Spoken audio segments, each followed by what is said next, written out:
Hello friends, स्वागत है आपका अनुपम कहानियाँ में। आज की कहानी का शीर्षक है आधा किलो आटा। फ्रेंड्स, अगर ये कहानी आपको अच्छी लगी तो मेरे चैनल को लाइक सब्सक्राइब करना ना भूलें। आइए शुरू करते हैं। एक नगर का सेठ अपार धन संपदा का स्वामी था। एक दिन उसे अपनी संपत्ति के मूल्य निर्धारण की इच्छा हुई। उसने तत्काल अपने लेखा अधिकारी को बुलाया और आदेश दिया कि मेरे संपूर्ण संपत्ति का मूल्य निर्धारण कर ब्यौरा दीजिए, पता तो चले मेरे पास कितनी संपदा है। सप्ताह भर बाद लेखा अधिकारी ब्यौरा लेकर सेठ की सेवा में उपस्थित हुआ। सेठ ने पूछा, कुल कितनी संपदा है? लेखाधिकारी ने कहा, सेठ जी, मोटे तौर पर कहूँ तो आपकी 7 पीढ़ी बिना कुछ किए धरे आनंद से भोग सके इतनी संपदा है आपकी। लेखाधिकारी के जाने के बाद सेठ जी चिंता में डूब गए। तो क्या मेरी 8वीं पीढ़ी भूखी रहेगी? वे रात दिन चिंता में रहने लगे। तनावग्रस्त रहते भूख भाग चुकी थी। कुछ ही दिनों में कुशकाय हो गए थे। सेठानी द्वारा बार बार तनाव का कारण पूछने पर भी जवाब नहीं देते। सेठानी से हालत देखी नहीं जा रही थी। उसने मन स्थिरता व शांति के लिए साधु संत के पास सत्संग में जाने को प्रेरित किया। सेठ को भी यह विचार पसंद आया। चलो अच्छा है, संत अवश्य कोई विद्या जानते होंगे जिससे मेरा दुख दूर हो जाए। सेठ सीधे संत समागम में पहुंचा और एकांत में मिलकर अपनी समस्या का निदान जानना चाहा। सेठ ने कहा, महाराज, मेरे दुख का तो पार नहीं है। मेरी 8वीं पीढ़ी भूखों मर जाएगी।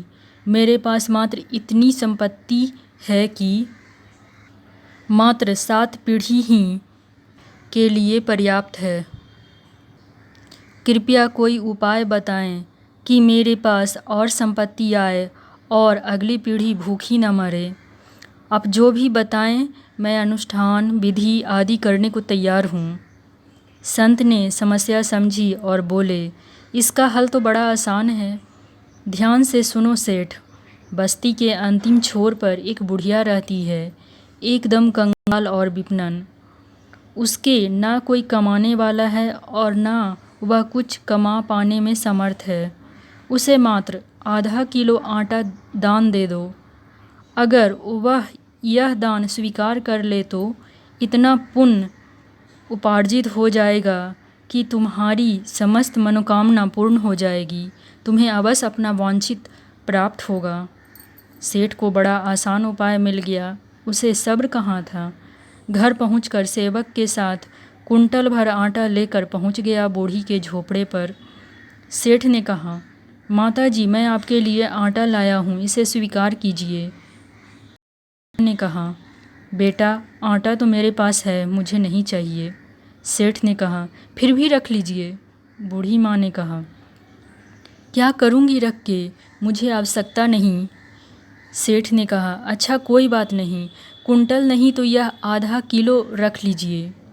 बूढ़ी माँ ने कहा, बेटा, आज खाने के लिए ज़रूरी आधा किलो आटा पहले से ही मेरे पास है, मुझे अतिरिक्त की ज़रूरत नहीं। सेठ ने कहा, तो फिर इसे कल के लिए रख लीजिए। बूढ़ी माँ ने कहा, बेटा, कल की चिंता मैं आज क्यों करूं? जैसे हमेशा प्रबंध होता है, कल के लिए कल ही प्रबंध हो जाएगा। बूढ़ी माँ ने लेने से साफ इनकार कर दिया। सेठ की आँख खुल चुकी थी। एक गरीब बुढ़िया कल के भोजन की चिंता नहीं कर रही है और मेरे पास अथाह धन सामग्री होते हुए भी मैं 8वीं पीढ़ी की चिंता में घुल रहा हूँ। मेरी चिंता का कारण अभाव नहीं, तृष्णा है। वाकई तृष्णा का कोई अंत नहीं है। संग्रहखोरी तो दूषण ही है। संतोष में ही शांति व सुख निहित है। इस कहानी के लेखक पंडित श्रीराम शर्मा आचार्य हैं। धन्यवाद दोस्तों। ये कहानी आपको कैसी लगी? अपनी राय ज़रूर दें।